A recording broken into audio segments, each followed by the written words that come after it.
Hey everybody, it's Jay Binkowitz here, and we are going to have another great session in this fantastic series as we talk about P&Ls and managing our EBITDA.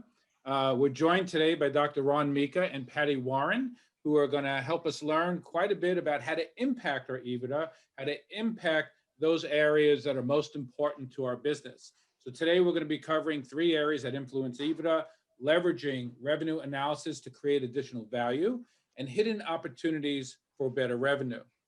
As we think about these three areas, we are actually jumping into three specific areas that will impact EBITDA directly: revenue, cost of goods sold, and labor. Now, there are many wonderful ways of assessing these three topics, and we can talk for days about any one of these topics. But Dr. Mika and Patty are going to focus in on those areas using dashboard technology, using reporting on how to focus on it, how to track it, how to impact it. So with that, I turn the next session over to Dr. Ron Mika and Patty Warren to lead us and enhance our businesses. Thank you, Jay. And, when we think about monitoring our business, that's going to be the one step that we're going to talk about first. So, Dr. Meeker, can you give me an idea? Can you tell us why it's important to monitor your business? So, you've got to monitor your business or else you don't know what you don't know. And even when things are going well and you're comfortable, if you neglect your business metrics, you're going to limit your success.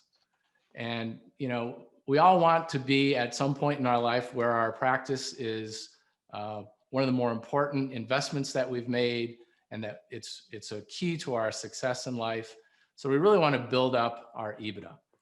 And it's so simple now with today's technology that there's really no excuse to not pay attention to these important business metrics that really drive your business. And when we think about ways that we can track, we've got a few easy ways that you can do this. We need to think about monitoring our business and doing it on a regular basis. Just want to kind of give you an idea here of ways that you can track and why it's important to track it on a regular basis. So an example here is, we can see in our software here that in October of 2020, I'm going to show you in just a minute why I wanted to use October. But we can see in 2019, we did $156,000. In 2020, we did $145,000. So we had a decrease of $11,000. Now, really in Edge Pro, we do kind of think of two separate businesses, a clinic business and an optical business. They're all under the same roof. This is important. When we're thinking about our overall bottom line, we need to know where our revenues are coming from. We can see very simply that we've got $9,500 increase here in our clinic. But look, we had a $20,000 decrease in our optical.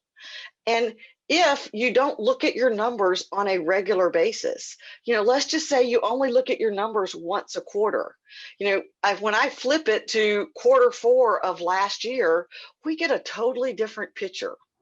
And really the purpose in this is to understand that we need to monitor on a regular basis. You can miss that you're down, and that's a huge number to be down, where overall in the quarter, we're up by $2,000. So it's always important, take 10 or 15 minutes, once a week to be able to kind of look at your numbers there. But Ron, the other day I saw, or Dr. Meeker, I saw a article that said 47% of optometrists don't look at their numbers. Yeah, that's not all that surprising. It's unfortunate, but not surprising, because in optometry school, we get a great clinical education, but we really don't get any business education.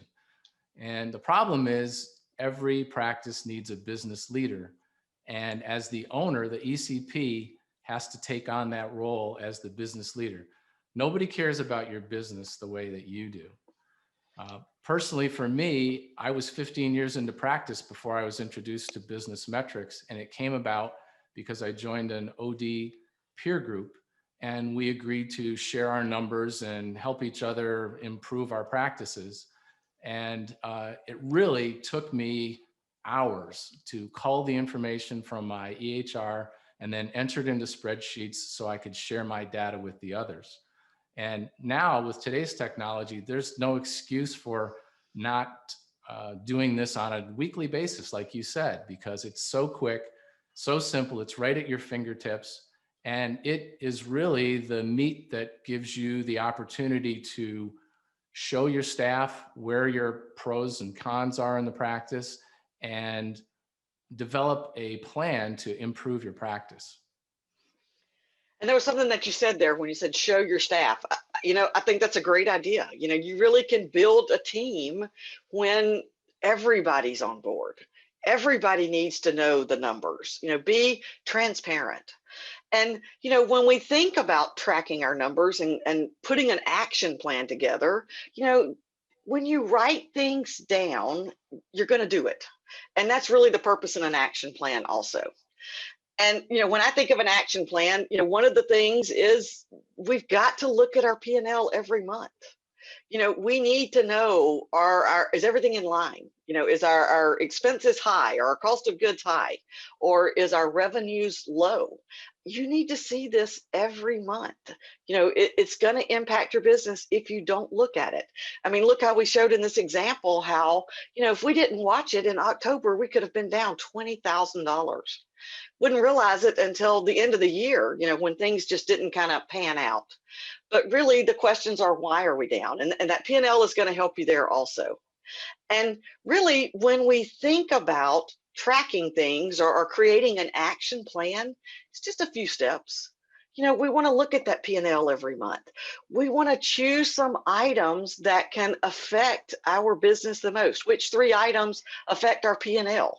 When we think about P&Ls, the only way we can make changes to our bottom line is, we either have to increase our revenues or decrease our cost. So we want to pick some things that can affect that. Determine an average. Go in and look at what your number was last year. Find that number, set a benchmark, set a goal, then come in and track it every month. I could say something just as simple as frames if we wanted to. We could say that, let's think about our average frame sale. Last year, our average frame sale was $118. We want to maintain this. We could set a goal based off of our $118. Then come in and track it once a month to see, or once a week to see where we're at. Look, we can see that we're down by we're down by $8.07. This is huge. When we're thinking about our overall revenues, it can be huge. And if we don't monitor it, we don't know. Patty, as an Edge Pro trainer, you work with hundreds of practices and you see their numbers. And is there one area in particular where you see many practices missing an opportunity to increase their revenue? Yes, we do. And that's going to be in our next video. Dr. Meeker and Patty, you're both so right about tracking numbers and being well informed about your businesses and getting in the weeds a little bit. You got to get in the weeds. You can't just, use an airplane to fly by your practice and say, there it is, right? So you really got to get into the depths of what's going on in your practice. We all know you can only manage what you measure. The interesting thing about numbers is as people start tracking them, and like you said, whether it's just 20 minutes a week or on a monthly basis or quarterly, whatever routine you're going to get into, and more consistency, the better, is going to have an impact. Because once you're informed and see what's happening, you'll see trends. You'll understand how your money is moving. You'll understand how your business is moving, and that's going to empower you and your team to put together those initiatives necessary to consistently improve and consistently evolve and consistently increase your bottom line. So there's no question that once you're in the game, you really need to get in the weeds. I always kind of think about it as I never, ever want to leave my business or my decision-making process up to a person named fate. And so I like to be the person driving the boat, so to speak. And my way of expressing that is we're all just a small boat on the ocean. And you have a choice. You could sit there and let the ocean decide where you're going to end up, or you can navigate the boat. But one way or another, the promise I can make you is a day later, you're not going to be in the same place because the ocean doesn't sit still. So I'd rather navigate my boat And I'm hoping that you're taking all the information from this series and the wonderful information from Dr. Mika and Patty and grabbing a hold of that steering wheel on your boat and navigating it.